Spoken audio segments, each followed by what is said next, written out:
build my gallows and build them high. Makes a long time climbing before I die. I want the chance to spit in his eye. Well, they gave me ball, but I can see between to a dusty yard and a long gone green. They call that freedom, if you know what I mean. And I dry my sorrows, but the whiskey's gone. I'm sober as good. Hello, everybody. Welcome to Longbangers. This is episode 108. I am Matty, your host for tonight, and I've got almost a full house on tonight. Craig, you're with us tonight. How you doing, mate? I'm good, mate. I just back down south again, so upset to hear that Hibs are getting so many tickets when I'm not going to be there. But we'll get on to that later. Aye, we'll cover that in a bit. But you do well, aye? Aye. Cheers, mate. Yourself? Aye, bro. Colin, how you doing? Good, thanks. Good to be back. Good. You were right up in Anstruther yesterday. How was the fish supper? It was really good. It was quite greasy, but it's kickstart the diet today, obviously, based on that. Tried the prawns as recommended as well. Aye. What was your verdict on them? Decent? They were good, aye, really nice. See, there's a 40-minute queue in the end. The thing I find about having the fish and chips at Anstruther is it ruins a normal fish supper because it's that much better. So if we get a fish supper around here, it's fucking miles off the pace compared to what you get in Anstruther. Aye, so John, how are you? Not bad. Suffering with the heat? Aye, a wee bit. I was saying to you before we got started that it's just, I think the longer the heat goes on without any sort of moisture falling for the sky, it just nips a wee bit of your soul every day. Aye, none of us could live abroad, eh? This is it's the curse. Aye, I suppose you've got air conditioning in that. That's the difference. We were talking about it earlier. If you had a house with air conditioning, this weather would be fucking fantastic. Well, would you get air conditioning? No, would you get air conditioning in your house? It's not worth it here for the 1 week. For the 1 week that you need it. But it is the now. Aye, it is the now, but for the rest of the years it's sitting idle. You just be cursing its fucking expensive uselessness. Unless you just put it on regardless. I'm going to have a look and find out how much one is. If we're playing up, maybe there's a list and one. I'll play the tight-fisted bastard. I'm not paying for that. Fuck that.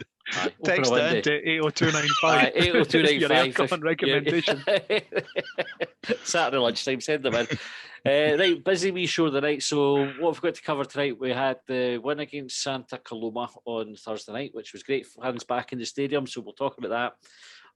I caught up with the guys from 1902, the play, which is shown in Leith over August. So we'll play that. And we'll look ahead to Motherwell, where we've been given 2,000 tickets. So it feels like the football's properly back now, eh? So we met up, Craig and John and Brian, obviously Colin, you were elsewhere on Thursday. We met up in the pub ahead of the game on Thursday night. Craig, what was your experience of being back in the stadium?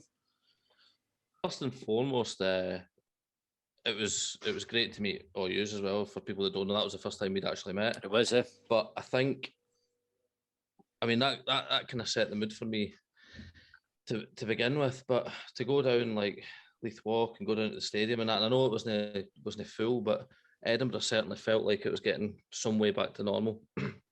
So getting to the game, I was getting more excited. Getting into the stadium, I mean, like that's my first time back. I never went back. I never made it to the Arsenal game or that.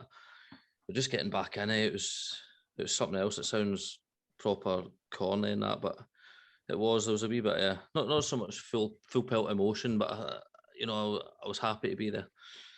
And for the game itself, oh man, game kicked off and I thought, we're doing all right here, and I was quite comfortable because I saw, I think it was a couple of their first touches and I thought, oh God, these are shitey, happy days. And then it was at the 29th minute. Oh dear. That's sending off or whatever. And then incredible, eh? I feel like I texted into the group, I was like, I've never been so angry at a referee. And then but at the same time, I was laughing at it. I was like, why am I so fucking angry? It's like, even though it's like the first game in Europe, because you're playing, like, with all due respect, you're playing like a part-time lower league team or whatever. I was so into it. And I don't know if it was just because the referee was so bad or it was the first game back. I don't know if I was like overexcited. I don't know how you'd describe it, but I got right into it. Aye, it was It one of just- those ones when you get so it probably helped the atmosphere that the referee was so bad. Aye. Do you know what I mean? Because they got everybody's backs up and there was like loads of noise and kind of the booing and all the rest of it. But we'll talk a wee bit more about the game as we come out. I just wanted to kind of get everybody's thoughts on being back in the stadium. John, what was it like for you? Well, I'd been to the Arsenal game, and it was about two and a bit times what the number of people that were Arsenal game. I think was it not that there was it 4,697 was the official attendance, so there was like three people just went, fuck it, I'm staying in the boozer. I know it was good. Like it was nice because like you described with the way the game panned out, like the fans, you can tell that some folk are still kind of on tenterhooks about it. So there was the announcement a couple of times about conditions of match entry were that you wore your mask at all times. There was a wee bit of singing, there was a few shouts going on. It didn't quite break out into a full blown sing song, but it was still pretty good. The bit that did it for me, so it was going in. We weren't in our same seats because I was with Josh. We weren't in our season ticket seats, but we were a wee bit like in front and along, but more or less the same area in the West Upper. So we come in the same turnstile as we normally would. And it was when we were climbing the stairs. I was like, I fucking missed this. Like, and normally I didn't miss climbing the stairs. Normally I'm quite fucking happy. Don't be climbing the stairs, right? As anybody sees the size will testify. I was like fucking bounding up them. I couldn't wait to get up to the seat, and then we got sat down. It was when the players came out, and there was a high bees. I had goosebumps, and that was where the emotion got me. I was like, "That's fucking brilliant! It's so good to be back, so good." And then obviously the game kicked off. So we'll come on to that. Colin, you were away in London. You came back and you caught the game, though, didn't you? You saw the majority. I of watched it on TV. Aye. I saw. Well, majority. Aye. But I think Craig's right there. The atmosphere was probably enhanced because of the referee. Because otherwise, it would have just been one of the pre-season sort of feels to it, especially playing a team that were pretty shite at the end of the day. Yeah? So it would have been a barrel load of goals if the referee hadn't been there and everybody switching off and just having a blather on that. I think rather than venting. So it's probably a good thing that the referee was that shite for that point of view. What did you think of how Hibs started the game, Colin? Well, I'm trying to think, that feels like ages ago now. It was only Thursday. I know. We started off all right, didn't we? We go. I thought we were getting dragged into. They were trying to kick us, so I thought we were getting dragged into that a bit too. I think I messaged you, or you guys, saying you need to keep the heat a wee bit because you could see like Boyle gave the boy a push in that, and I thought we're going to get dragged into there. They're just trying to drag us down to their level. But then obviously got the penalty for the first goal, so that was a good start. But the Newell thing fucked it all up for everybody, didn't they? Because you had to start making subs at half time and all that. Just everybody got knocked for six a wee bit, I think. Boyle's already in the book, Newell's off. And it was a wee bit like, you never thought they were going to come into it, but you thought we need to get a couple of goals. We can't be going over there only 1-0, 2-1 or whatever up. But it was a strange game. We started off all right, got an early goal, and then just kind of lost it for a wee while. I think that's how I would sum up the first half. Sean, you had a good view for the penalty. You think the right decision for the referee? Was that one of the few things he got right on the night? Aye, probably. It was just something the goalie never got right. No, like, what the fuck was he doing? The goalie was a bit fucking weird. Like, see, so Martin Boyle's goal. I don't know what the referee was doing there, but the penalty.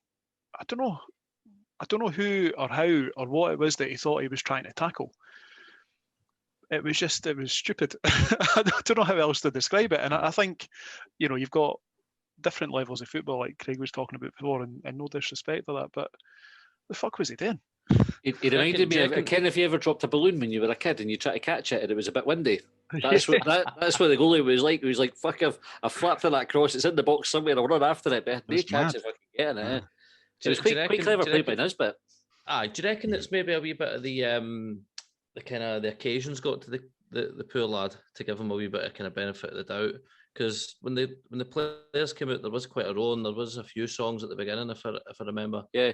And it was probably like, not even just for every all the players in the park, it's been I think a few of them I mentioned. Obviously, it's been a while since they played in front of fans, but especially for a team coming over and playing in front of even 4,000. You know what I mean? The stadium, the city, because they treat it like like a big deal. Aye. So it's probably just a wee moment of madness. He doesn't do. I hope he doesn't do that week in week out if you're a Santa Coloma fan. But I think he's just got caught out there. And again, as you rightly said, I think the play for Nisbet was really smart.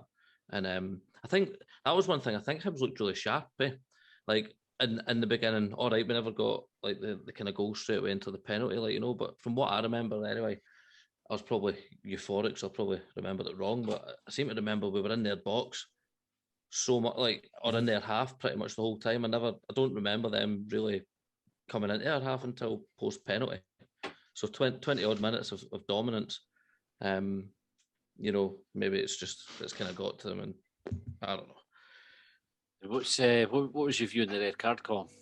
For Newell's red card, if we take that one first. So there's one angle I think that Hibs TV showed that I thought as he clipped him like with his trailing leg, but then there's the one for behind the goals that you think he's not even went near him. I think it was the boy's other boot maybe that you've seen. The idea how everybody knew you were at the game messaging saying what the fuck, like sometimes you think that at the game you're caught up in it and you get it wrong, but I'm sitting watching on the telly going fucking all the replays, all the pundits on the telly and all of that radio saying how is that a red card, just isn't it a red card. You just wonder how the referee ever got his UEFA license or whatever it is they get to go and referee at that level, because you get promoted, don't you? That's like aye. And we only have one or two refs who are league that go and referee in the Europa and all that. So he might be the one that gets demoted. I think he will after that. Pish. It's funny because the tackle had gone in, right? I burst on a pish for a wee bit, right? So when there was a wee break in play, and I got up to go to the toilet, and Josh said, wait and see if he gets sent off. And I went, I'm getting fucking sent off for that. And then I was doing pishing, and his boys come down and said, "Oh, Scott Allen's been sent off." And another one's going, "Scott Allen's been sent off." And I'm going, "Fuck, Scott Allen been sent off for?" I said, I didn't even think it was him that made the tackle. So by the time I went back up, it all sort of settled in, and that's what I found out it was new. And I was like, I didn't understand how he's got a red card there. I was sitting watching it, and I didn't even think it crossed my mind he was going to get a red card. Like even because McManus was gone, McManus was shouting about the boy rolling about, and he's never even touched him. Well, first viewing as well. And I thought, but nobody was like hinting it was even going to be a card. Never mind a red. See, the weird thing for me, because I don't know where you were apart from Matty. I don't know where the rest of you were sitting up. Obviously, Colin, you were in the house, but so John, I don't know where you were sitting, John. All right, but I was at the opposite side of you, Matty, in the east. And from our angle, you're kind of like right behind Newell. If you were looking at him dead on behind from where he's went into the challenge, and the initial reaction from all the boys around me was, "Oh, why has he fucking done that?" Right. And the boy sat next to me was like, "He's getting sent off for this," and that was before all the kind of the big commotion and all that. It was his instant reaction. It looked a bit rash. Aye. It was like, because I think the question that was getting asked was, "Why is he going in like that? He doesn't need to."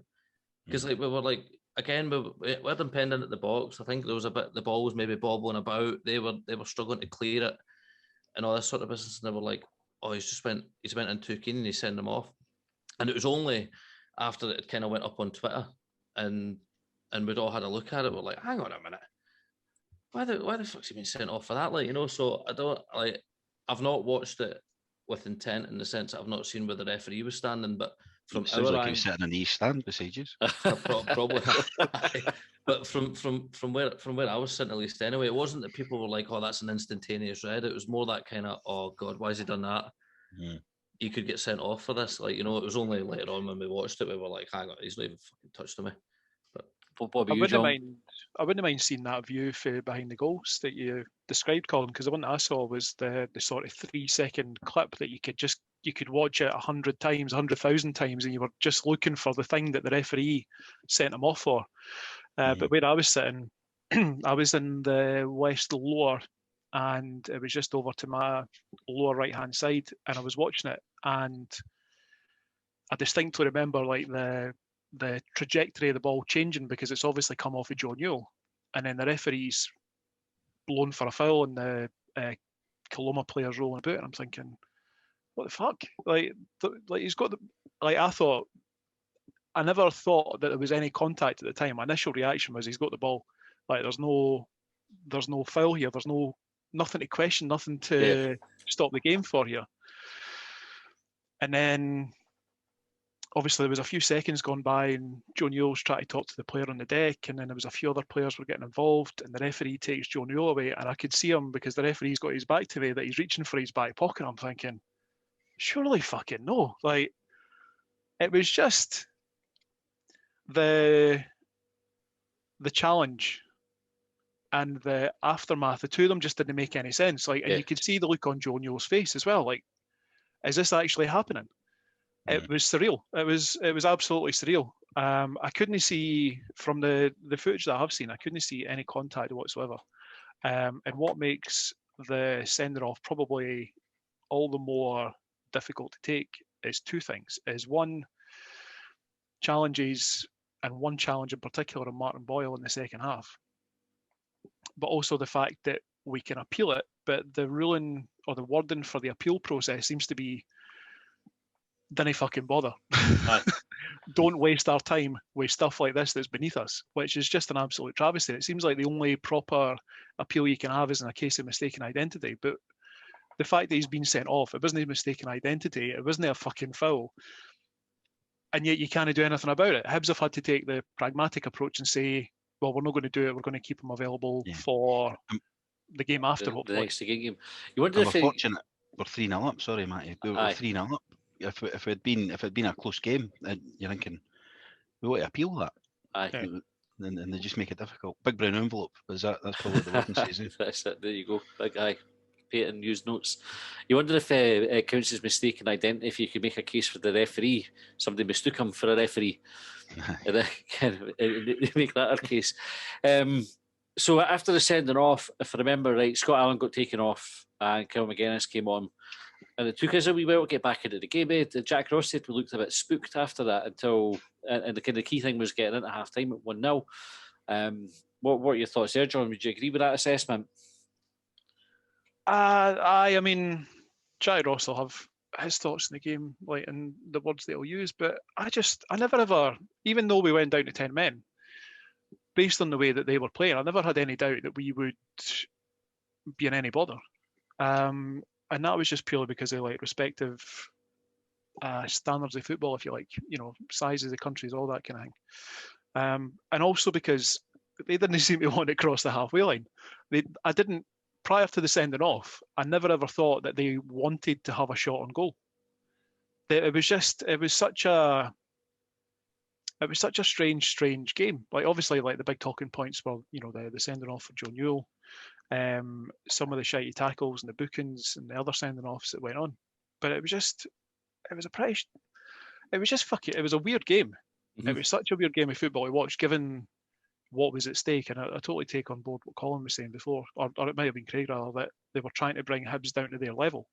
But I'm assuming that their level isn't just fucking kick everything that moves and roll about at every opportunity. It is. They were like a 1990s Airdrie. That's what they reminded me of. I was like, fucking hell, see if their manager pulls off his fucking mask and it's Alex McDonald. Fucking bastard keeper turns out to be, what was the boy Fred Trent? No, Preston Pans, what was his name? John Martin. Aye. Mind folk used to shout scab at him, eh? Scab, aye. Scab. I can't mind the story behind that, but obviously I must have broke the picket lines or something, eh? But or Ravenscraig was one of the two. He had a wee look at Barrymore about him, didn't he? That sort of, or Hen Brown. That kind of that image, Hen Brown and goals, John Martin, but I fucking hated Airdrie back in the day. That's what it reminded me of. I was like, fucking hell, I would not be at all surprised if it turns out that Alex McDonald is fucking pulling the shit. Is he still alive, Alex McDonald, or am I slating somebody who's dead?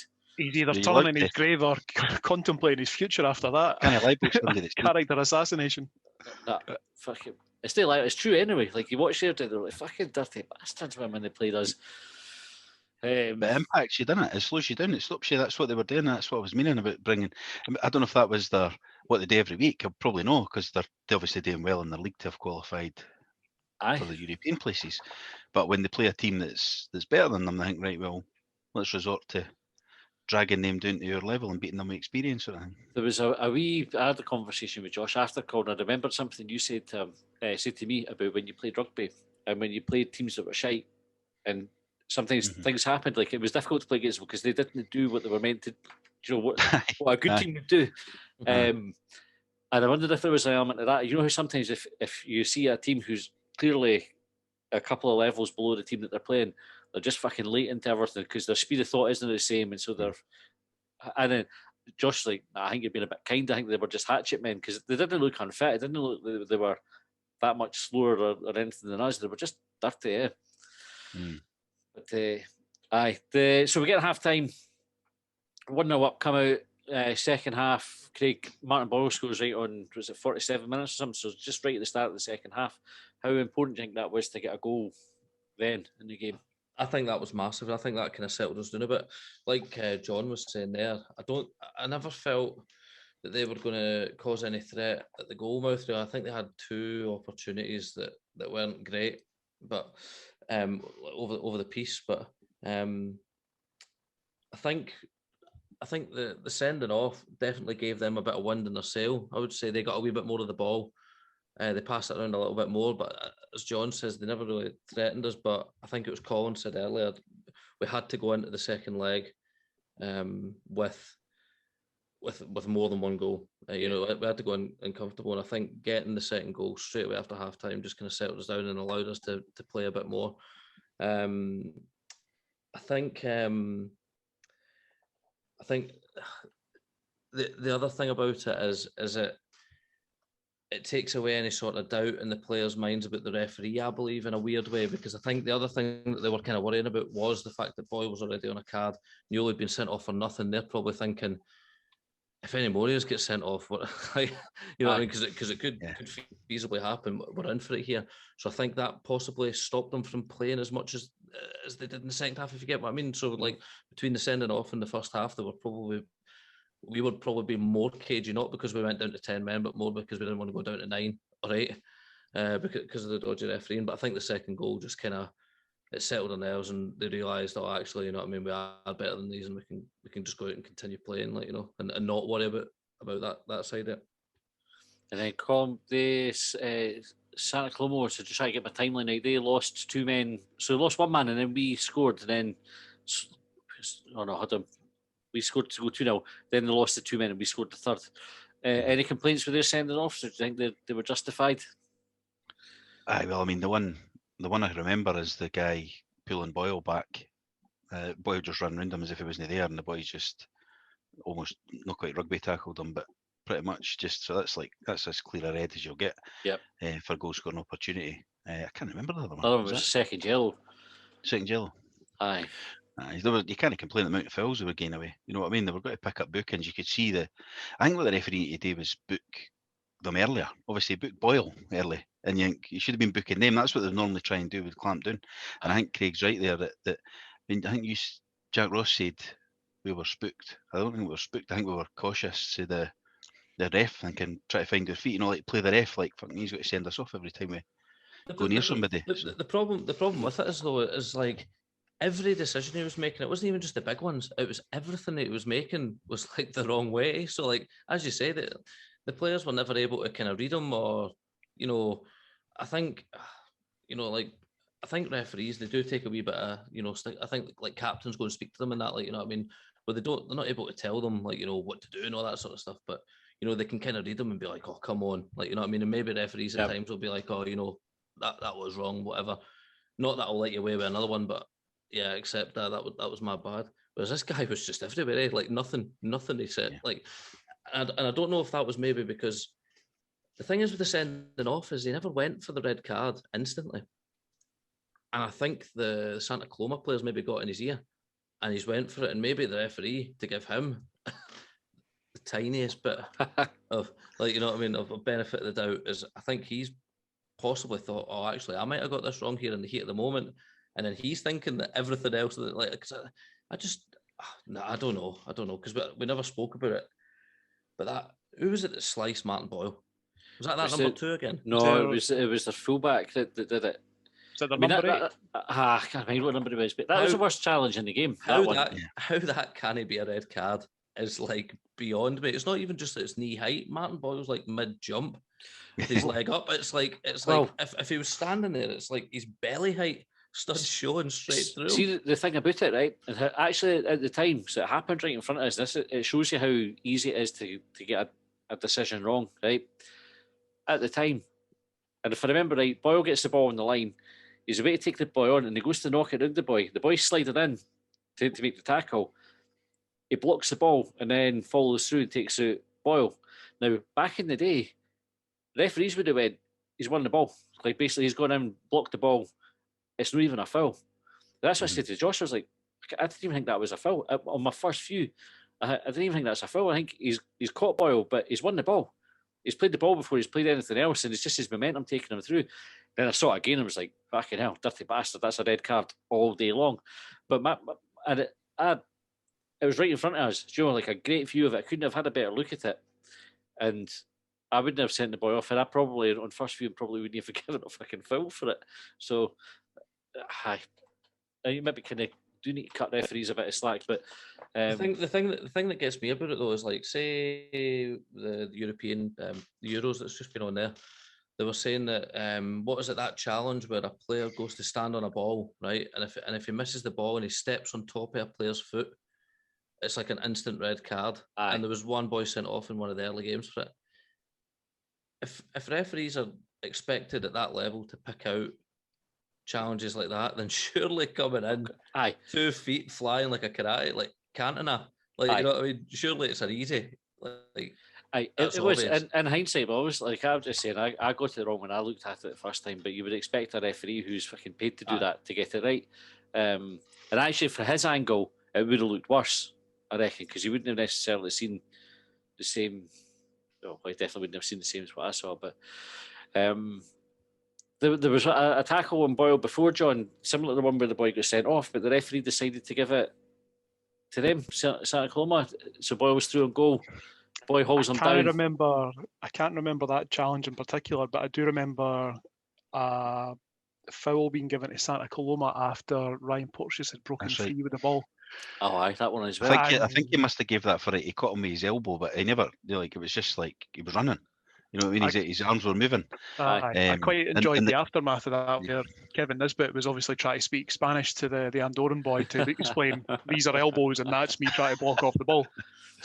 I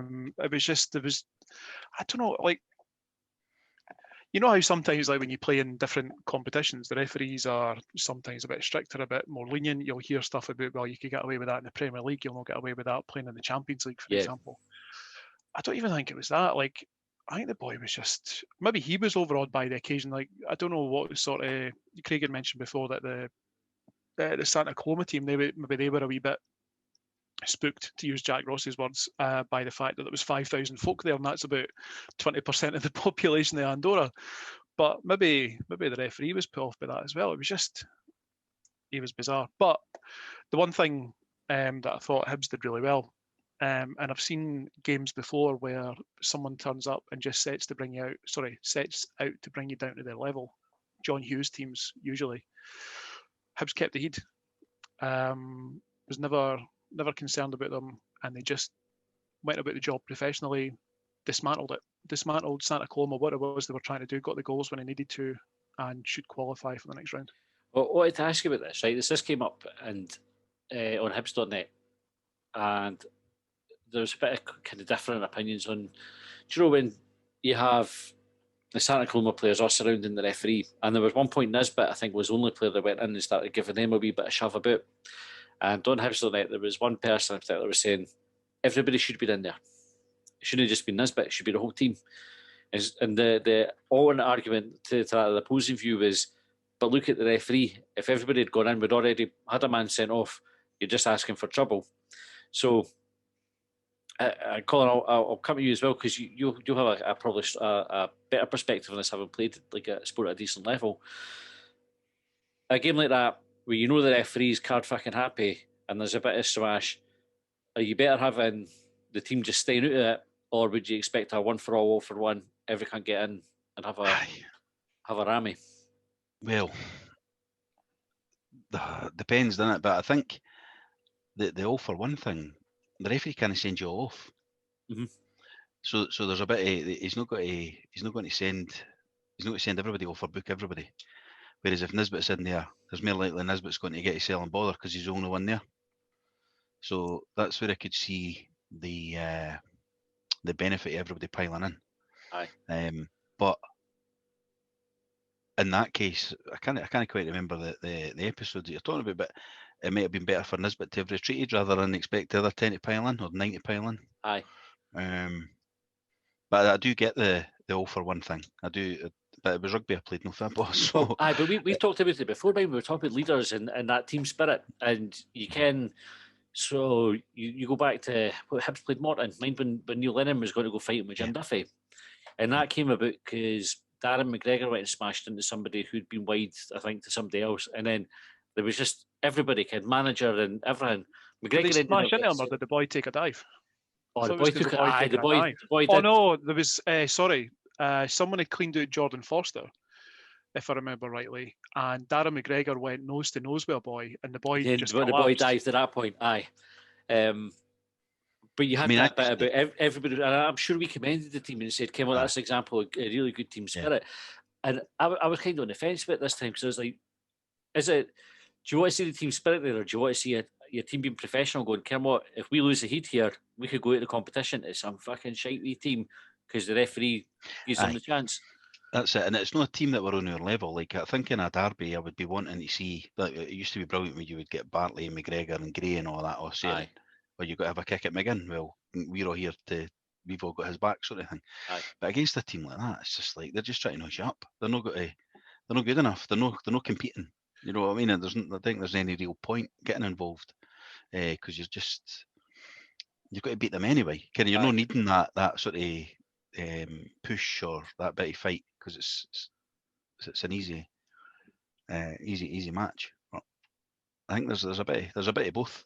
I'm a bit spooked here because I've got all three of you are frozen on my screen, so I keep looking at you. You're all pulling a funny face, but do you know we're all frozen. We're all just staring intently, like hanging on your every word. When somebody will speak. All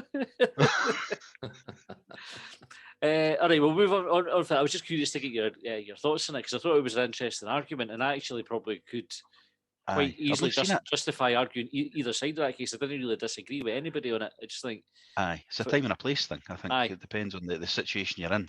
What do you need? It's like we've spoken before about leadership not being about shouting, but David Gray will just go and smash somebody where he wins the ball, and it gets everybody up. You know what I mean? It drags them along with him.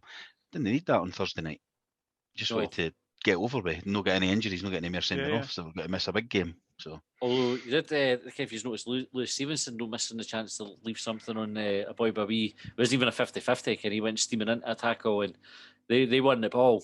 And Lewis absolutely smashed the boy, and the referee played on because they looked like they were breaking, and I think he just forgot about it after that. But it was a fucking great. It was one of those ones you're like, a good old Lewis Stevenson. I'm having this cunt tackle. Quality. Third goal, John, talk us through it. The best of the night. I'm trying to remember. Oh, aye. Good teamwork from all involved, but particularly Drey Wright, who I've been defending to the absolute max again this week against some really unfair criticism.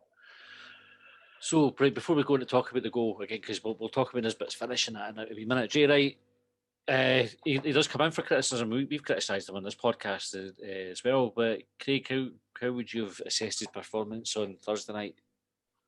Caveat: I had to leave at 70 minutes because I had to go and get a train to get back home in time. So I only saw Wright prior to his involvement in the goal, which I saw afterwards. And prior to me leaving, I wasn't too impressed. And I'm not. I was talking to John about this. I was texting him afterwards. I hate bemoaning players. I hate, being downright nasty at Hibs players and that sort of thing. But I just it wasn't his night. And unfortunately, the way that I look at it is all right. He might not have had as much of a pre-season as other people. I mean, he might have done. I can't really remember. I can't remember him standing out in any performance. But against a team like this, when in front of fans and there's a wee bit of gust, I would expect him to, come out and look half decent on the ball. But I thought his first touch was wasn't that great. I thought his passing wasn't that great. There was a couple of times he won the ball back, and you're like, "Oh, go on, this is your chance." But I think that's the problem. I think every time he touched the ball and something went wrong, the next time he got it, everyone was thinking, "Right, this is your chance to prove it. Come on, come on, come on." And every time he got it, he just seemed to lose it. But then obviously I left after 70 minutes, and he could have came into the game a wee bit more. Aye, so it's interesting because I think you'll probably find a different opinion for well, no, what put words in folks' mouth, but John, if you were to take if you were to take or can either can come in here, if you were to take Drey Wright's performance from probably the point where Craig left up to the 90 minutes, would you have disagreed with what Craig said? I'll come back to that. One of the questions I want to ask is, because I've seen that criticism of Drey Wright this week, was you should be doing better because of who you were up against. But what other players really stood out? Like, who really strolled the game against Santa Coloma for their standard in European football? Did anyone? Magennis and Boyle. Yep. I thought, to be fair, like I thought Magennis, I thought he looked like Scott Allen playing a bit deeper when he came on. That's probably the best compliment I can give him. Martin Boyle had a good game, but then there's 8 other players there. Mason I never think, put a foot wrong. but I think as Matty said, I don't think many of them put a foot wrong. I think that they looked a lot sharper. That might be down to having more game time pre-season. That again, I don't know how many minutes Drey played, but to me, compared to all the rest of the players, he seemed to be the one that, for lack of a better term, looked like he was shiting himself every time he had the ball. Oh. And I don't know if it was because he'd set himself a thing like, right, this is my season, like same with Kyle Magennis. So like another thing, probably being compared too much because they both didn't have great seasons last season, and they both basically, the fans have basically said, this is your chance. You've got this season to prove it to us. One of them's came out and had a great game, and the other one's came out and he's just underperformed. As I say, this is only up to 70 minutes. So what do you think then, Colin? I've got to say, I didn't really notice him an awful lot if we're picking him out, but from memory, and as I say, it feels like fucking a lifetime ago since the game, but we had, there's 2 goals chopped off and the goal, and they all came for that side of the pitch, didn't it? Yep. Am I wrong? So we were using, whether it was all him, but it was his side of the pitch that the cross came in. The Porteous, he missed the chance, and then he scored. Fuck knows why that was chopped off. I think because the boy held his face. I think that was it. And it was, even though he never hit it. And then the offside goal that I'm not quite sure how it's offside. I don't know if I missed the rule change or something, because Nisbet was in the offside when and Boyle never touched it, but he swung his leg at it. So does that count as? If you go to play it, that counts. Right. So even though he missed it doesn't matter. Aye. Right. Right. Okay. Fair enough. Because what he should have done is when Ken when he did this, we're like, I didn't mean it. He should have done that to make it obvious that he wasn't trying to get it. And then he was trying to swing his leg at it, but it was anyway. But all that stuff seemed to come for the right hand side. All the chances, and I'm not saying it was all Wright that created them, but we seemed to be using that side of the field to decent effect. So maybe had something to do with that. It'd be interesting to watch those chalked off goals back and see just how much Drey Wright was involved, because I don't know, like when Craig and I were talking about it afterwards, I was trying to be constructively critical rather than just being out and out critical and insulting towards the boy. And what I'd say to Craig at the time was, in games like that, particularly when the opposition almost point blank refused to cross the halfway line, it's difficult for any player to get any time on the ball to have an opportunity to try and display what they are who they are and what they're about and what they can do for the team. There was one run down the right hand side that I remember Drey Wright having, and he's put in a ball and it wasn't particularly good. There was another one where I remember him picking up the ball deep and spraying the ball. So he's playing centre mid at that point and he plays the ball out right. And I'm thinking, right, that's fine. Like, these are wee opportunities. There's 2 opportunities there. One of them you've had a cross, wasn't too good. Next time you've had a good ball out to the right hand side. You got kind of like a 50-50 success rate there. And then he had his involvement in the goal. And it's almost like even with his involvement in the goal, he can't catch a break for the support. It's almost like we'll overlook the good stuff that you do, and we'll just say, you're not up to scratch. And it might, by the way, it might be that he's not up to scratch. And I'm sure we talked about this last week when we were talking about players and how Hibs have moved them on and they've treated them like human beings rather than just cattle. If Hibs decide that he's not up to the job, that's fine. That's absolutely fine by me. But we shouldn't be trying to force him out the door with the over-the-top criticism that the support have of him. That's fair as well. I think, see, for me, I thought he started slow. I thought he struggled to get into the game. But after he was on the pitch for about 15, 20 minutes, I thought he was as good as anybody else on the pitch. I thought he contributed really, really well. I mean, every player misplaced passes in that game, and he misplaced a few. But he also did some really good things in the game where he was tracking back. The cross he put onto Porteous's head, where Porteous missed for a couple of yards out, is as good a cross as you'll see. It was fucking right onto his napper. Couldn't have been better. Good pace on it. Nice bit of whip. Obviously, the contribution to the goal. I thought he got involved and looked every part as good as anybody else on the pitch for that time. It just took him a wee while to get going. I thought there was some encouraging signs, albeit you have to take into account, and not that I wanted them a disservice, but they lost 2 men, so it was a bit easier for everybody to look good. But I thought he grew into the game, and I wasn't really critical. I was actually kind of quite positive after coming away and saying it's probably the most I've seen him contribute, other than his goal against Rangers. This bit's finish, Craig. What do you think of that? Oh, class, innit? Class. Do you know what the thing is? Like, there's the frills that lead up to it, and that's what everybody will talk about, the kind of the Barcelona-esque passing and all that, the Drey Wright back heel and all that sort of business. But see, what I love about Nisbet is that composure he has. He's surrounded by people. The ball's not in the easiest of positions for him to kick it as such. He's had to wait that little second. It's just that instinct, and he's got it. And the other thing I love about him as well is he's not only just got the instinct, and we spoke about earlier about his sharpness and his involvement for the penalty, and he's just always there hammering away, and he's raging if he doesn't get opportunities or if he doesn't take them every single time. And it's a striker like that you just know is going to score. Like, you know what I mean? Like, brilliant. Well, the one that got chopped off was almost identical finish, wasn't it? It was the same corner, but he hardly any backlift on it or anything. So, it's when the catches a goalie out, because not the goalie was any good anyway, but you know what I mean? It would catch a good goalie out as well. Really composed. Aye, yeah. Didn't lash at it or anything, just picked his spot, really, just dug it out. So convinced him win in the end. A couple of talking points the folks sent in, so I'll just ask for your views on these. So Andrew Brown was the first one. He said, I'd like to see the young lads, Campbell, Bradley in particular, given more of a run out. Also, where's the big telly? Do you think the way the game was going and the way the referee was kind of made Jack Ross's mind up not to put the young boys out? John, I'll give you that question first. Probably.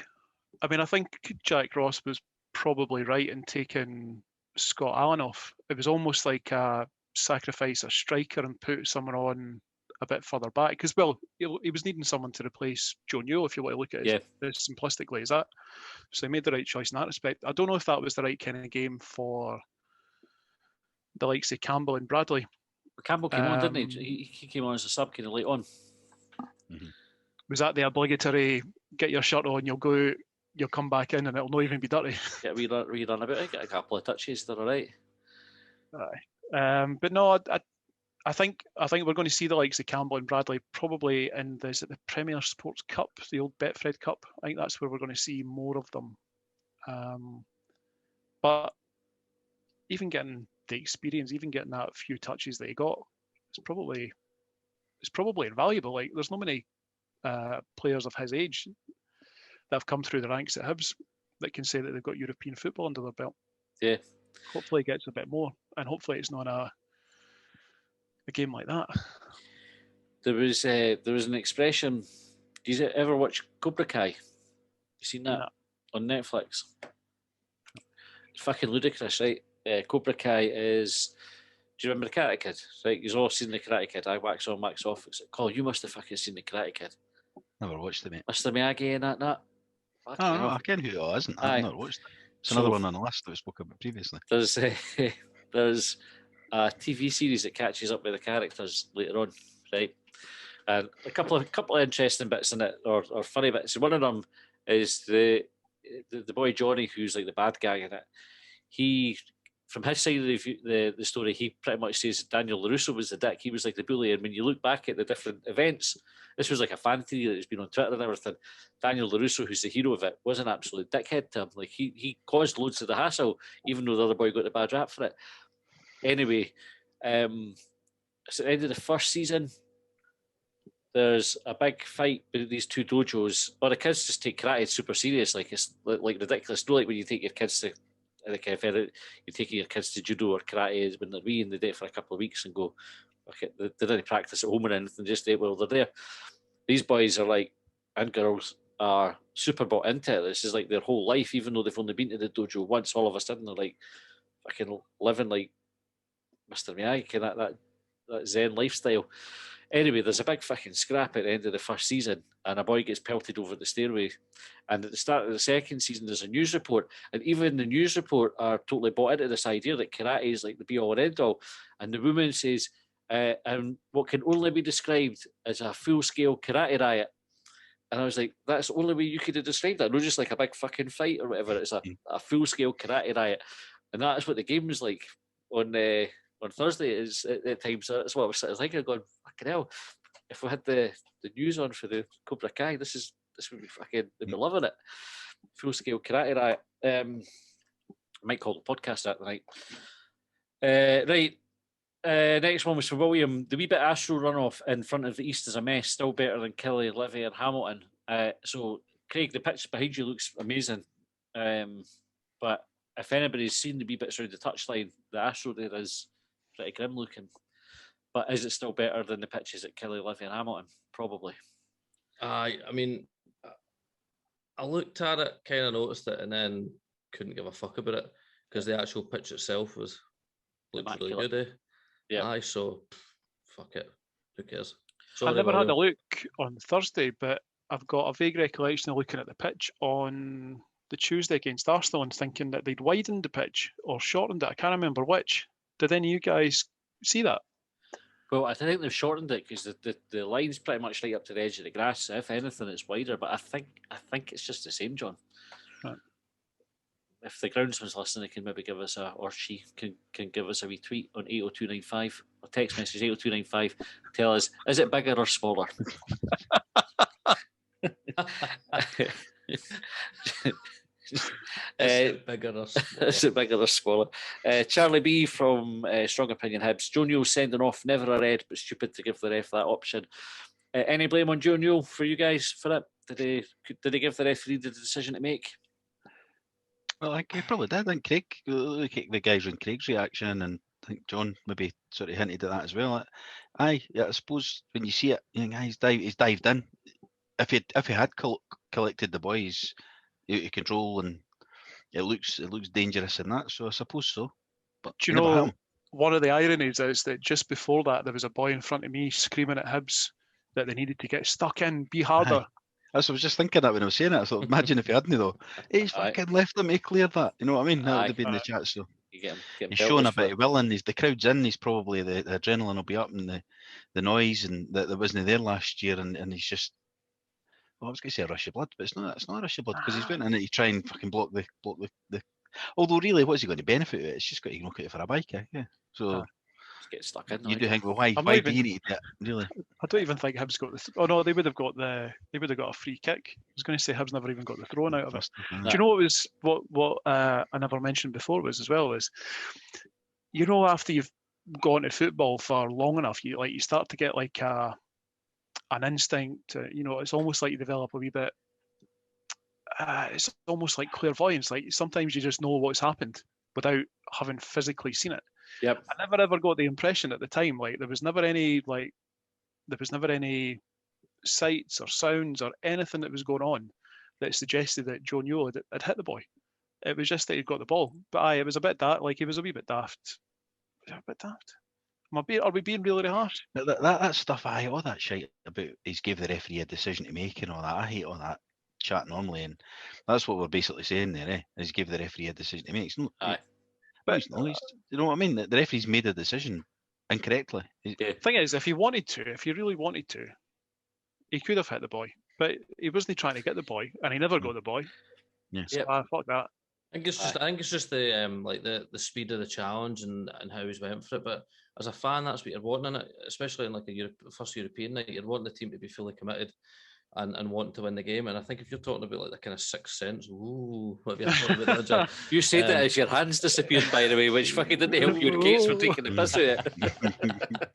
But I think like from what I remember, like we were pressing them loads, we were getting opportunities, we were, so from the players' perspective, they're probably thinking, we're in for getting a goal here.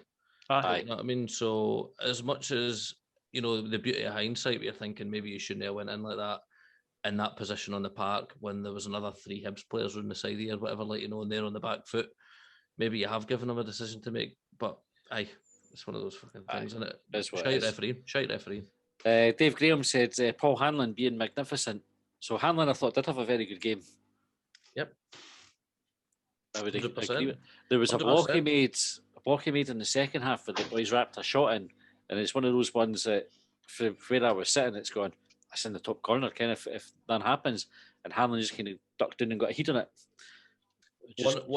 One of my favourite parts of the game, right? I can't believe I forgot to tell you about this afterwards. One of the boys behind us was obviously one of the Hanlon Boo boys, and the stadium announcer was trying to make a big deal about it, like, the new club captain Paul Hanlon, and nobody was really giving him the big cheer that I thought he kind of deserved, which I thought was a bit sad. Scotty Allen continues to get like the biggest round of applause going, and the new club captain didn't. But anyway, that's by the by. But every time that was happening, or he was getting mentioned, the boys that sat behind us were giving it like, oh god, this big soft bastard, whatever. But not words to those effect. Yeah. And the game kicked off, and I don't think it wasn't like they had an opportunity. I can't remember what it was, but one of the defence, I think it was Porteous, had disappeared and went away on a run or whatever. And one of the boys had mentioned, he was like, oh, Hanlon, man, you need to be sorting this out, eh? And at that instant, Hanlon was like, oh, screaming at him, came back, and he was like, fucking stand there, like giving him this, and then he was on to somebody else, like, you know what I mean? And the boy, you could tell the boy behind me was just kind of like, oh, right, sweet, okay, I'm like, he has actually sorted it out. He didn't go, well done, Paul. Is that at least one example of the shouting and screaming style of leadership that we're after? Can we? Exactly. Can we get that out there? Exactly, but like it was one of those things where it's like people. Paul Hanlon had a bad season, right? What was it, 2 seasons ago, maybe, and he's just never recovered from it. And people seem to forget that, like, how long he's been at Hibs, how many different teams he's played against, how many different teams he's played with, and how he understands the game. Like, you know what I mean? It's funny. He's always one of the first to get criticised, isn't he? It's like everybody's he's always there, watching him, and then he'll make a mistake at some point, and he gets hammered for it. But like then you forget all the good games he has in between. Yeah, it's like they're waiting on it. Right, next point, Mixu99 said, it's just brilliant to be back. The feel-good factor towards the team was very evident, and my son and I came away having a brilliant night. You forget how much you miss that feeling of being at the game, being part of the atmosphere, and just being a fan again. I think that's really well put. That pretty much summed up my feelings for the night as well. It was just loved being back. Every minute. I've had a wee bit of that recently because I got to meet Niall. I think he founded the Irish Hibs Supporters Club. Funny story. After he got in touch with us and we were exchanging messages back and forth, I happened to see a tweet from Irish Hibs Supporters Club, and I sent him a message saying, "Oh, you should maybe give these guys a shout." He said, "I fucking founded it." I know meeting you guys in the pub, going back to the game, being social. It was. I think it goes to show just how much people have missed Hibs. Like that feeling that people have described of just being back in the stadium, of getting to see Hibs again. Here's a question for you. Did you, when you compare it to watching on TV, so Colin, obviously you can set this question out. How much more exciting did you find the game than watching on TV? I swore more at the referee. I was saying that to someone recently. Like, you know how there was a wee bit of a fear that we were never going to get to see the likes in Nisbet or who else was there? Doig. We might never get to see them in the flesh.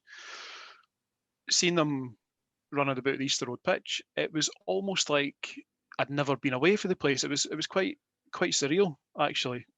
And I've likened it to just having watched a lot of Hibs playing away from home, Aye. all those games on TV. And now that we can start going back, I'm going to make every effort to make sure that I'm at Easter Road. I don't know about the away games because I've got family commitments now, but Easter Road, I'll be there. Aye, we just got we'll come on at Motherwell game and a wee minute got tickets for that. Mark said it has to be the shocking referee and linesman who just didn't act. Their number 14 got substituted without a booking. Absolutely disgusting. Newell's red card should be overturned. Boyle should calm down, and our new number 7 should be congratulated on his performance. So I think we've kind of covered most of that. The number 7 was Magennis, wasn't it? Yeah. I thought Magennis was brilliant when he came on, like a proper all-rounder in the way that he played midfield. So he was my man of the match. Well, Boyle probably was man of the match for his 2 goals, but I would have no complaints if Magennis had got it. I think he's going to be a huge player for us this season. That's my gut feeling on it. I'm excited about seeing Magennis, and I think much like John was saying there about how it feels like you've kind of never been away, but at the same time it's the first time seeing the team in the flesh. A lot of these boys, it seems like new signings when they're not. Aye, like, you know what I mean. And I think we're quite easy to forget that a lot of these players came in having not had a lot of game time or a mixture of like a bad pre-season or an injury or whatever, like, you know, and we just expected them to be at the level. But I think this season, as you say, Magennis, hopefully Drey Wright will come into it as well. But I think Magennis is going to be a star this season. Well, he looks like he's got the air about him, eh? Aye. You know, that way where you just glide across a pitch and he was demanding the ball. Well, you see that sometimes from midfielders, especially where they're like, fucking play it to my feet. He's pointing where he's wanting it all the time, having a wee look about him. And then I tell you what he loves is the wee look that way, pass that way. Yeah. I did that a few times. He was obviously enjoying himself, but I think that was really the first time that we'd seen what Hibs bought in Kyle Magennis. Well, he came injured, didn't he? He came Aye, injured. he And did. he's had He time did. to recover now COVID and a as well. proper pre-season and all that. Same with Scott Allen coming back. It's like a new signing. Everybody was, there was quite a lot of folk telling us on the message boards and that last year that because he was away on loan to Inverness, that was the end of his Hibs career and all that. Well, doesn't look like it. He's back in the team, so it's a new signing if he's fit. Mel Clement said his talking point was Hibs team that kept the heat but didn't turn soft. So I think we've kind of covered that as well. Hibs stood up to the battle, although we didn't necessarily all go steaming in. We certainly weren't bullied, and there's definitely been Hibs side in the past that would have crumbled against a team like that and just kind of went into their shells. I think I mentioned that with the John Hughes sides, but there's definitely been other sides where I think Tony Mowbray's teams struggled a wee bit with that. They were quite happy to play nice football, but when it started to turn into a battle, things just went to shit quickly.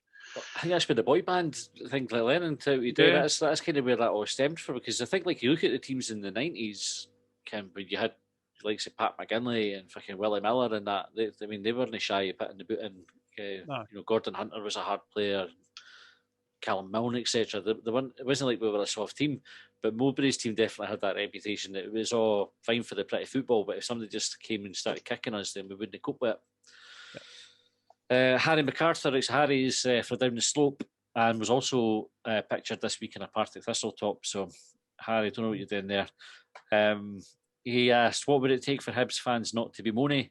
I reckon we could win the treble this year and folk would moan because Hanlon is only here because of nostalgia. And John Fife followed that up with, I've no idea why people give Hanlon and McGinn grief. So I have to say, right, there was a wee bit of moaning around about us, right? There was one guy when Drey Wright was getting subbed on, stood up and shouted, fuck off, Jack Ross, right? Which I thought, the voice is coming on, that's a bit harsh. But by and large, right, that guy stood out because that was, everybody else really got behind the team at the stadium. I thought, like, around where we were sitting, it was really good, really positive, very little in the way of complaining. I was quite impressed with it, to be fair. I like to think a lot of this is, like, Craig's obviously mentioned a few boys around him about Hanlon as well, but it is just a handful of folk. Aye. It's just that they're very, very vocal on Twitter and Facebook and Hibs.net or the Bounce or whatever, and that's what makes it feel like there's more of them than there actually is, because they keep reinforcing their own opinion, and you know, like we can all see a wee bit how sometimes Hanlon has been pushed off the ball. Jack Ross has made a mistake, but in the main, the majority are actually the right way and see things we're improving, we're getting better, and Ross can make tactical subs. He has won big games, even though these guys will say, hasn't he? All of that kind of stuff, and it's a vocal minority. Aye, I think you're I like to spot on think that. I like to hope I it think is. one of the things from the game that I found as well is like I made some inaudible noises at that referee, and just like honestly, like you know that way where like you don't even say words, you're just screaming like "aye," like it was like that. And then when it got to half time, the stadium were booing like mad, but it was towards the officials, it wasn't towards the team. Yeah, like you know, people were raging, and what I felt anyway, I don't know if you felt the same, but as soon as the team came out in the second half, it was as if everybody had kind of thought, "Oh, hang on a minute." Maybe the team think that we're booing them, but we weren't there. And we got even more behind them, and there was more singing and chanting, and it was like, no, like, and I thought that added to it as well. So I think, as Colin says, I hope it is like a minority, but I think you hear it because it's the majority view, and most folk keep quiet about a lot of stuff. That you hear it and folk didn't challenge it, and maybe that's like the thing. Folk that should challenge it, they can, but. Or maybe it's best just ignored. You know, maybe you're best just to kind of to respond by giving more encouragement than you maybe would otherwise. But the boy in front of me that was screaming for Hibs to get stuck in before got sent off. I think it was second half. Hibs were playing the ball around the edge of their own box, and there was a ball played inside, and Hibs were playing themselves into pressure at that point. Yeah, I remember the incident. Hanlon stumbled a wee bit, but I think he managed to get like a sort of lunging challenge to clear it. And the boy in front of me that had been screaming for folk to get stuck in started having a crack at Paul Hanlon. Before I had the opportunity to defend him, there was another boy in front of him still who turned around and went, "It's not fucking Hanlon's fault. It was Magennis, I think, that played him that. It wasn't a hospital ball, but it was a fucking stupid ball." But aye, more of that, please, Hibs. Aye, more of it. I just love being back, and I thought the crowd were excellent, and I thought, by and large, the response on Twitter and social media and everything was really good as well.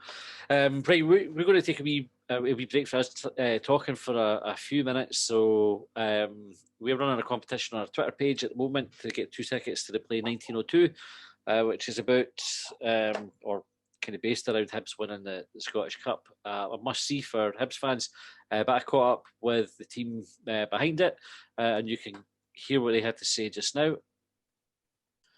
I'm delighted to say I'm being joined by the cast and crew and writer and director of the 1902 play. Guys, do you want to introduce yourselves? First of all, so Nathan, you're first up on the screen. You would tell us who you are and what you do. Hi, well, first of all, thanks for having us on. Wasn't to be a part of something like this. My name's Nathan Scott Dunn, and I am artistic director for Saltaire Sky, co-director of 1902, and I also wrote the play 1902 as well. Fantastic, so quite significant. And Ella? I'm Ella Stokes, and I'm a company member and actor of Saltaire Sky Theatre. Nice to meet you. And then I've got Cameron next. Cameron, what do you do? My name is Cameron. I am a company actor for Saltaire Sky and resident wee annoying boy that everyone has to put up with all the time. Every company needs one of those. And then in my bottom right, I've got Sands and Sandy. What do you guys do? I'm Sam Sterling, and I'm a company member of Saltaire Sky Theatre Company and co-director of 1902.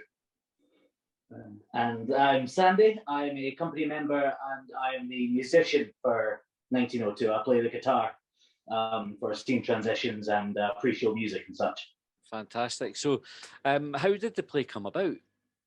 So, I remember thinking. So we started the theatre company back in 2016, and I remember we'd been at drama college, and we came out drama college, and we hadn't got into drama school, which is like the equivalent of a university degree, and we hadn't been signed by any agencies, so we kind of just didn't want to like sit on our arse and wait for it to come to us. So I decided that I wanted to like write something I'd always been interested in doing, but just to like make my mates laugh, so make this lot laugh.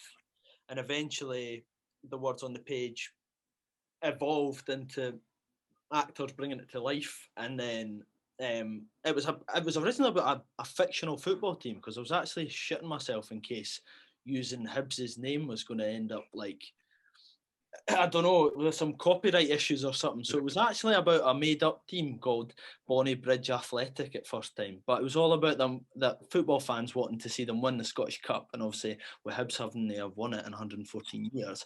But then in 2016, Hibs went and won the cup, and I was like, oh yeah, fucker, this is going to be. That's what I said as well. You know what I mean? And I was like, right, we need to jump on this, and got in contact with Hibs, and it was fine to use the name.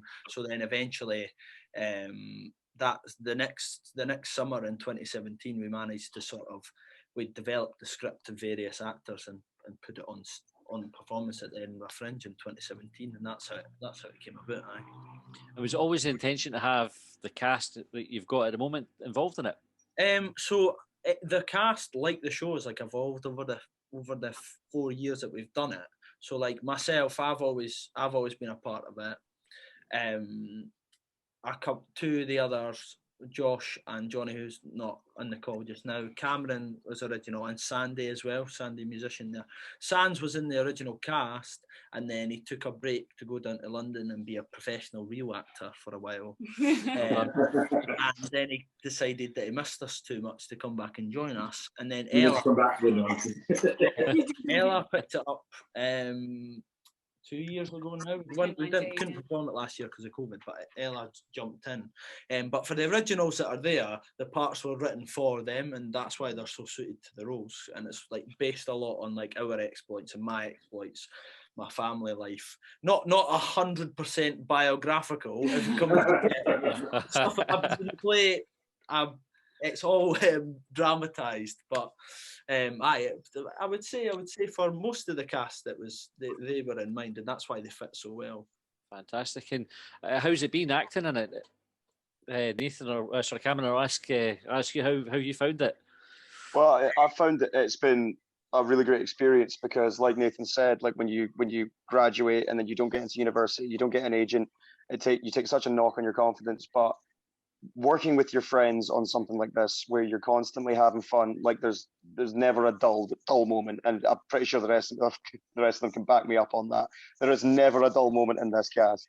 We're always like putting things into the show that we just find funny that weren't originally there. Like, say we have an inside joke, we'll just go, right, it's going in the show, we found it funny, there it goes, and as long as it makes us laugh, it's going in. It's just been an incredible experience. Like, I've met some of my best friends through this. It's been this is going to be the 4th year we've done it in the Fringe, and I'm still not sick of it. That pretty much tells you that it's one of the best jobs on the planet when you've done it this long and you're still going, I can't wait to do it. You know. And what was the reaction like the first night you kind of shared this with the public and put it out there? What was that like? It was mad. It was a madness for me having written it, but like, I remember in Sans of Share, the first night that we had, because when we first did it, it was probably about to 6 people, I think, 6 or 8 people, which at the Fringe was like, is like an average or more bigger average audience. But then the first night that we had like all the Hibs fans in Sans, what was it like? Oh, electric. It became something. We already knew that we had, well, Nathan had created something already that was strong and just great and funny and pure. And then all of a sudden, it was this extra cast member, basically, this entire audience full of people just all singing, joining in, cheering, feeling every kick of a ball, feeling every moment of the story. It became this other thing, and I get goosebumps even thinking about it now, and just even thinking about coming back to it this year. It's incredible. Absolutely mental, because like what we want to do is create theatre for people who don't go to the theatre, and like us, a lot of us coming from a working class background, especially like me, I grew up in Bonnyrigg in Midlothian. Like there's no much opportunity in terms of theatre, and it's painted the picture of what like theatre is this sort of etiquette that you have. But we've created something that happens in a pub, it's set in a pub, so like it's like a football fan's like domain. Do you know what I mean? So anybody, theatre lovers, will come to a pub and sit with football fans, and when they start singing all the songs and the chants that we include in the show, it's such a surreal experience for anybody to go and watch it, for both sides, because you're getting these people who've never been to theatre before and actually getting an experience of thinking, I actually quite like this, and it's different to what you would imagine it being. So did you have to kind of embed yourselves in the Easter Road culture to kind of get all the chants on board, or did you know them already? There's a few that we knew already. There's a few that we couldn't include in the show. But no, you would agree that we've always found that like the songs and stuff that Hibs have, like especially with the Proclaimers and stuff like that. Do you know what I mean? It just lends itself to being like a theatrical show. Do you know what I mean? So I would say, yeah, we tried. We've been to the cast members who had never been to a Hibs game. Like we tried to go and see Hibs matches, and I remember we went to Hibs Newcastle, and Ella being from England. She's probably the best one to ask about immersing herself in the culture from not knowing anything about it. So. You know, when Nathan first spoke to me in Birmingham at school, I know a little bit about football in the South, but I'd never heard of Hibs, I'd never heard of Hearts, I had no idea. So then to come into a show and there be such a universal attitude to it, and just it's magnetic. Like, it was particularly the songs and stuff. I'd never heard any of the chants, or known the Proclaimers, and there's something that just was so unifying about it. It's amazing. And you've still never heard of Hearts, eh? We'll just clarify that. Yeah. I'm surprised she actually. That's her trying to put the football knowledge in. And Sandy, for you as the musician, is there any kind of pressure to live up to the Proclaimers, or? Brilliant. Not exactly to live up to the Proclaimers, but to do the songs justice. Yes, that's important for me, because the things about the Proclaimer songs is that they're so simple yet so filled with emotion, especially for like Hibs. So especially at the end of the play, when we play like Sunshine on Leith, like it really gets people emotional, and we feed off that. And I wouldn't say I want to live up to Proclaimers, but I do want to do how much those songs mean to the fans. I do want to do that justice, and it's really, really brilliant when they join in on the songs, and yes, they're feeling it. We're there. We're all there experiencing this joy together. It's brilliant. Superb. Best impression with the glasses and the singing. I didn't want to say it. So what would Hibs fans expect then if they come along? What's the night going to be like for them? Well, I suppose we always go back to a review that we got, and it was like, it's like having the best night out of your life with all your friends while they're having the best night out of their lives. So you come along, you get a pint, you grab a pint, you sit down, and it's basically just a roller coaster for there. You meet these characters who you would meet in a pub probably. It's just normal. You guys, well, what do you think? What would you say they're going to experience? I'd say it was. I'd say you come along with your mate, a pint in a pub, you sit down, you meet these characters like recognise, and then at the end you get to like relive this most glorious day in Hibs history, and you get to celebrate after the whole play. You get to celebrate this unifying event that means so much to the characters on stage and themselves. I think a lot of Hibs see a lot of themselves in it, when they come to see it. They see a lot of the characters in themselves, and whether it's through maybe themselves, or they've seen, relations to people, or their best friend, or there's that entire feeling. It's already a strong show in general, but then Hibs in general, when they come to it, it's just it's raucous in the best possible way.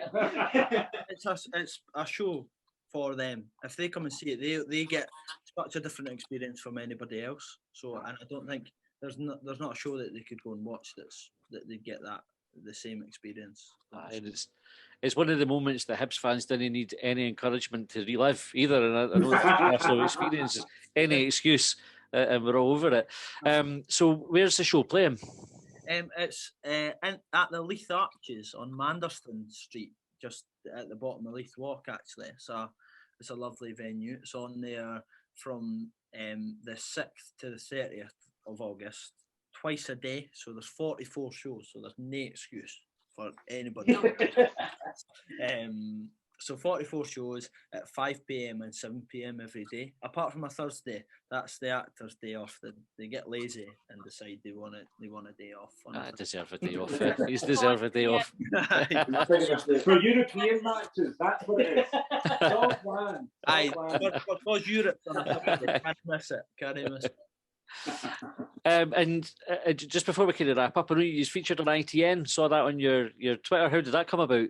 Oh man, this is another moment where we absolutely shit ourselves. We're down there in Birmingham, and like I said, and we were discussing before we came on, that it's taken the sort of perseverance and the commitment to for it to get noticed by the right people for us to be able to take it on tour.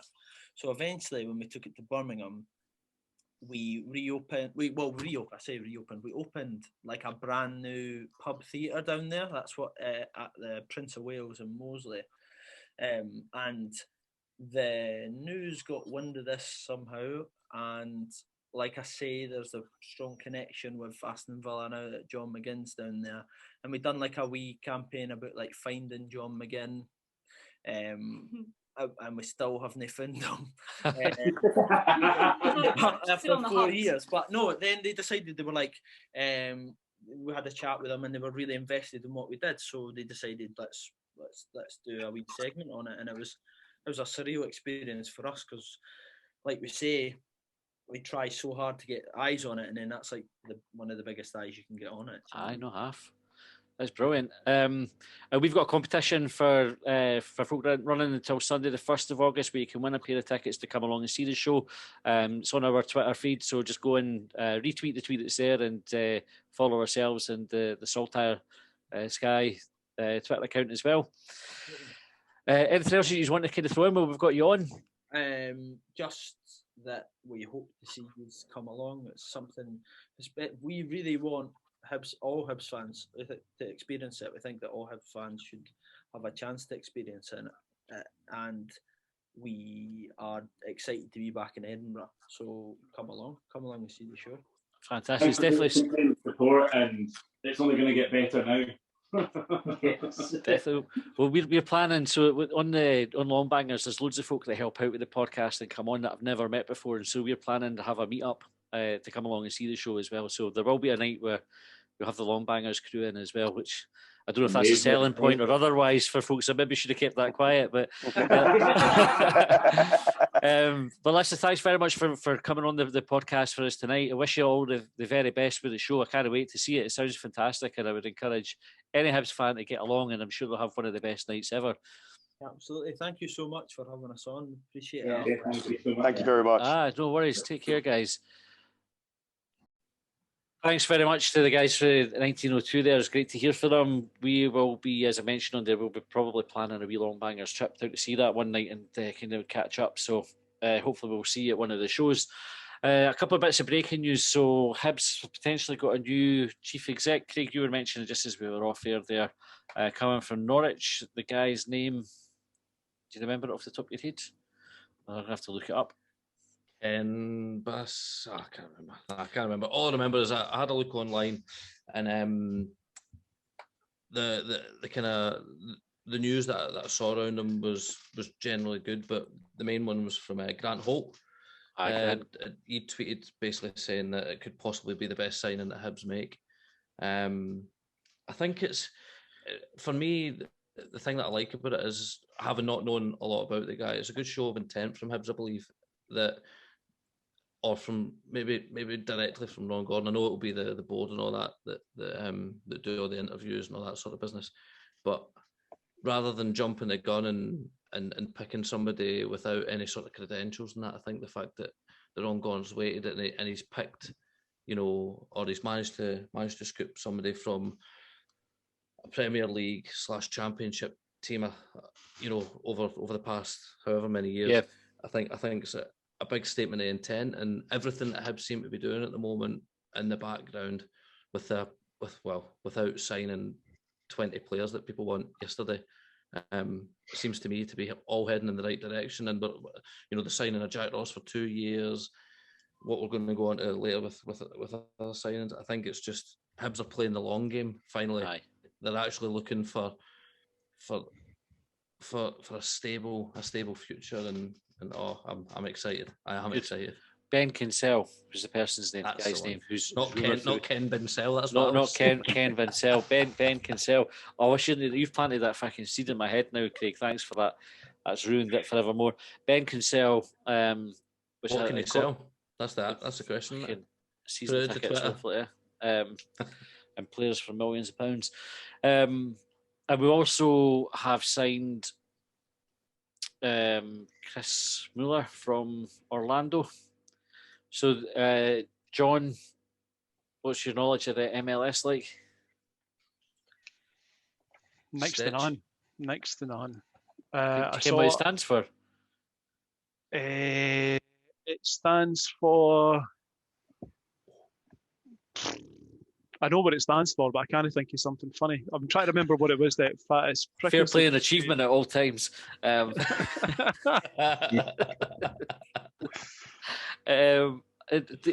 played the other night. Did any of you stay up to watch it? Orlando were playing. I can't remember. Philadelphia, I think they were playing.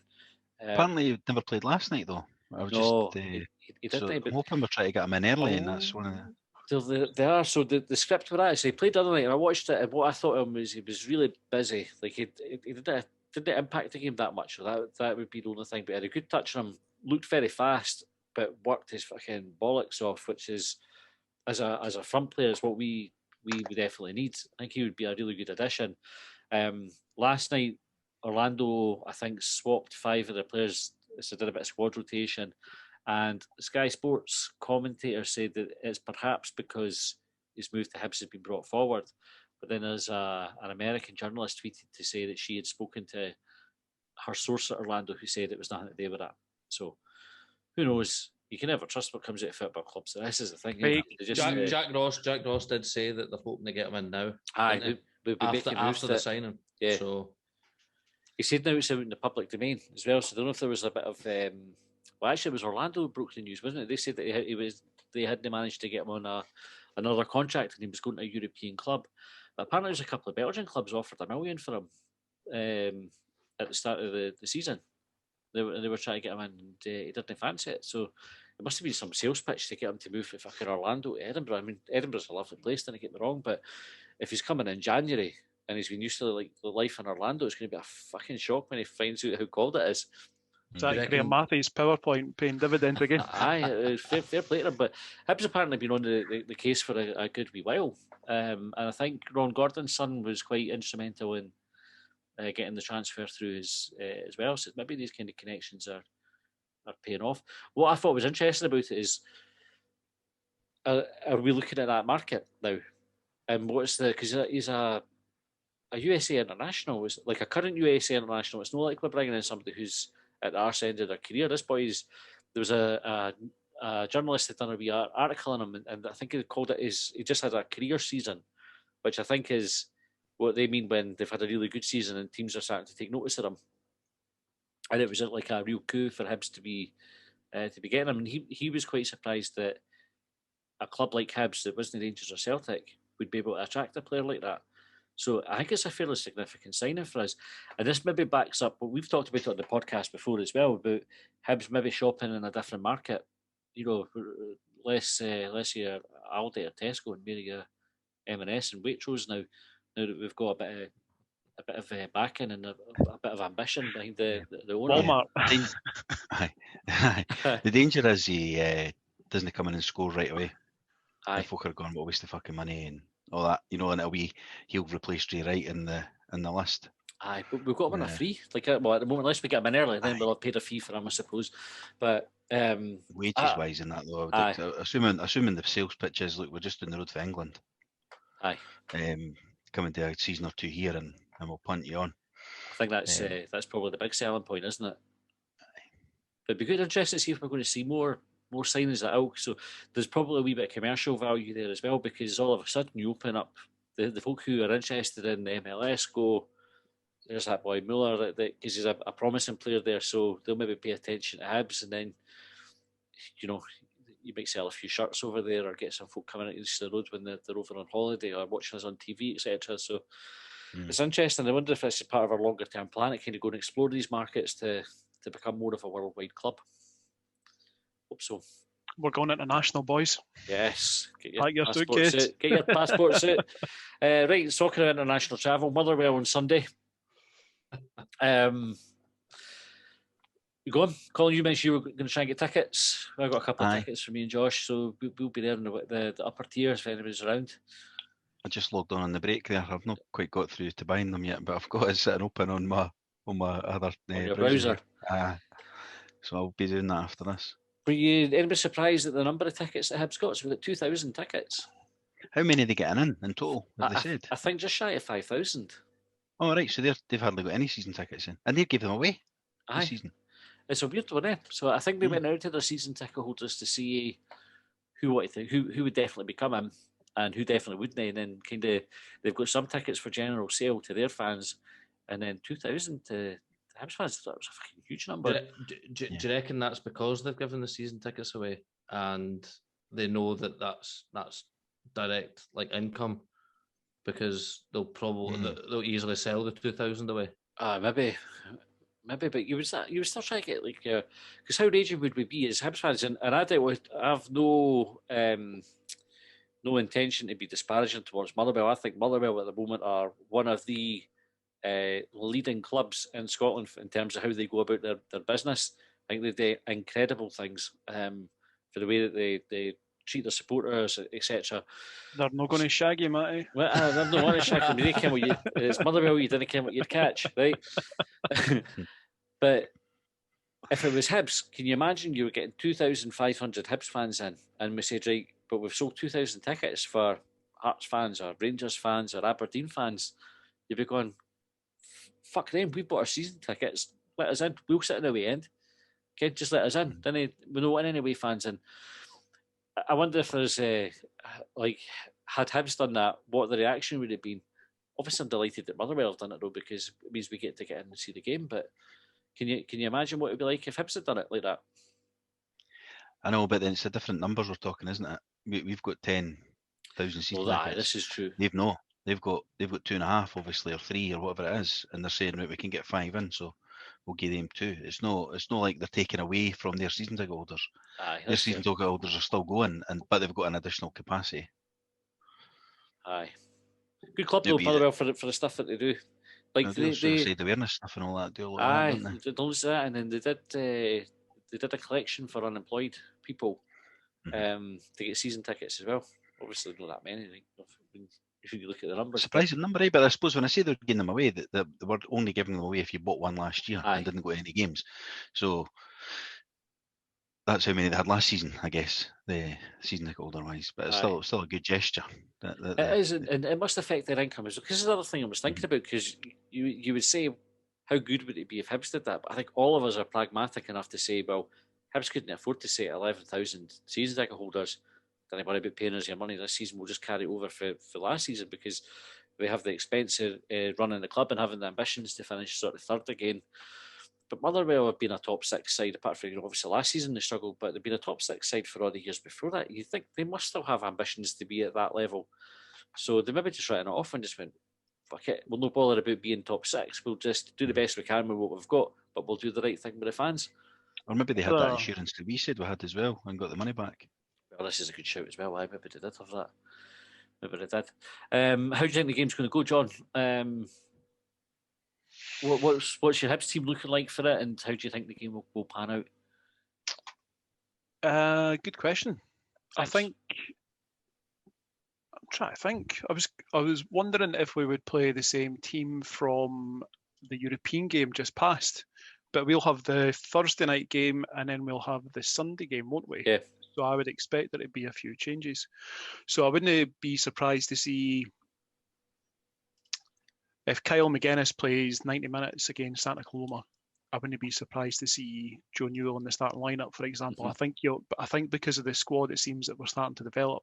You're going to see little tweaks, more like for like replacements, and less disruption to the team to try and fit someone in. Yep.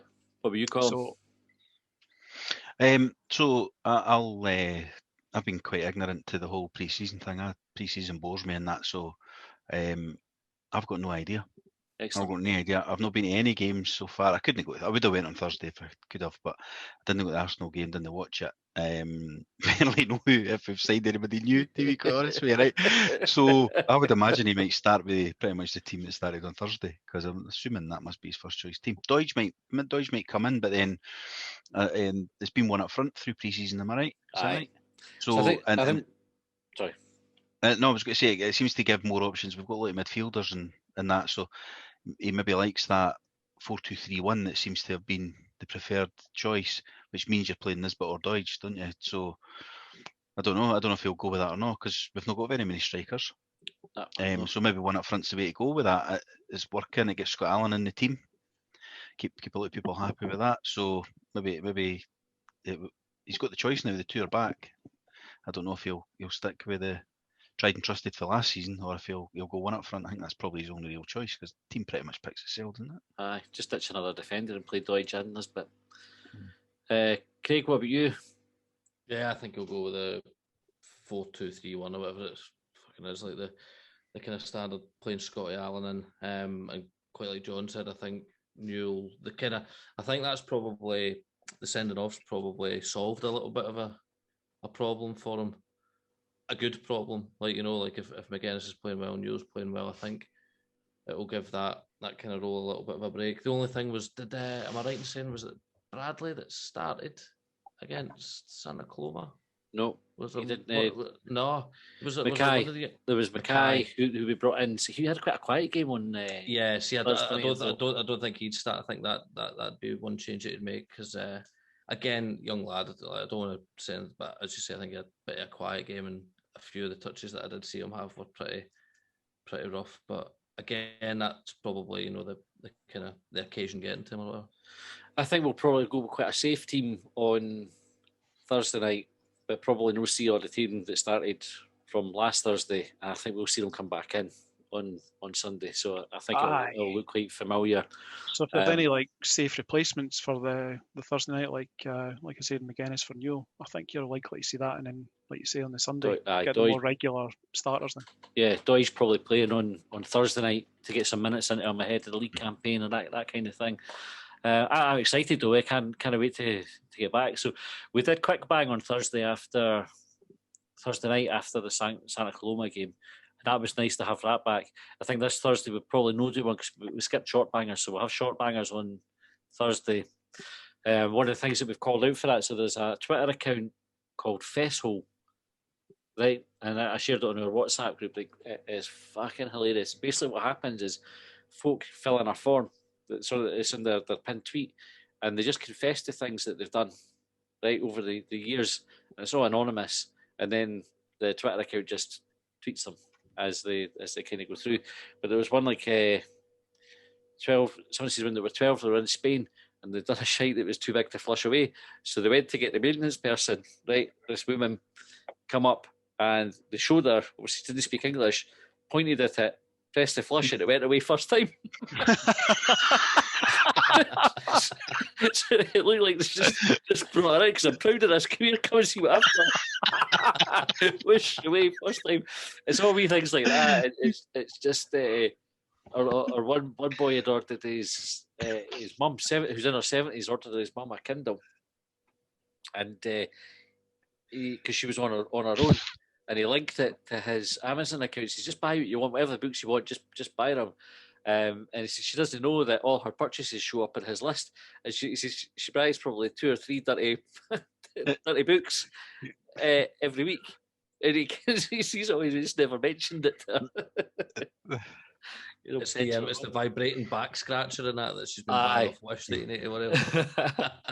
So when I saw that, I thought, right, we've got a wee opportunity to do something quite funny. The short bangers isn't funny already, right? If you like that kind of thing, but I thought if folk want to DM us in total confidence, right, so we'll keep them anonymous with confessions. We'll close off our short bangers episodes with a wee confession corner and just read out the funniest ones as we come to them. There's a couple of good ones which I'll no reveal. Then I will keep that for Thursday night. But just tweet us or DM us, right? Because if you tweet it yourself, anybody that follows you sees it. So if you want to stay anonymous, make sure you DM us with a confession. John, you Or, or how do we set up that Google Docs form in a Longbanger style? Can we do that? Well, actually, the folk could email us. They could email longbangers@gmail.com and just send it there if it's too much for Twitter. But the thing with the DM is you're not limited on your characters, so you could just send it on there. Also, Whatever. you didn't read your emails for about 6 weeks. Aye, that's it. So it's probably easiest. I'll remember today if it's on Twitter. So we've still got space for a couple of questions for Thursday night. We carried them over for last Thursday. So sorry for everyone who's been in touch to say where the fuck is short bangers. I apologise. It's because we did quick bang and then just wasn't really a time where we were all free over the weekend to record short bangers because it takes a wee while. So we'll be back on Thursday with short bangers, no quick bang, and then back next Monday with long bangers. But we will do a quick bang on Sunday after the Motherwell game as well. By the time I get back through for Fir Park, so tune in for that. In the meantime, tweet us anything else you'd like us to talk about. Colin, John, Craig, thanks very much for your time tonight, and we'll catch you next time.